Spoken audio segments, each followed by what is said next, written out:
अस्सलामुअलैकुम। मैं हूं फजलुर रहमान और आप देख रहे हैं YouTube channel Rahman village video. आपको ये एक छोटी सी सड़क है, ये उधर मेन सड़क को जुड़ती है, लेकिन ये जो कल बारिश है उसकी वजह से ये अभी तक हाल, इसमें इतना पानी है। और ये गंदम का हाल है, ये आप देख लें। पिछले व्लॉग में मैं आप लोगों को बता रहा था ना इसके मतलब, तो अभी ये देख लें। ये मेरा एक दोस्त है, ये भी मेरे साथ है, वो इधर आए हुए हैं गंदम की इंस्पेक्शन करने के लिए।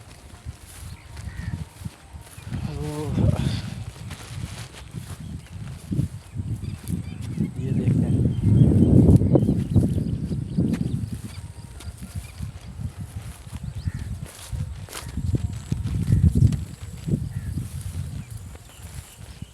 आसमान पे ये बादल देख रहे हैं।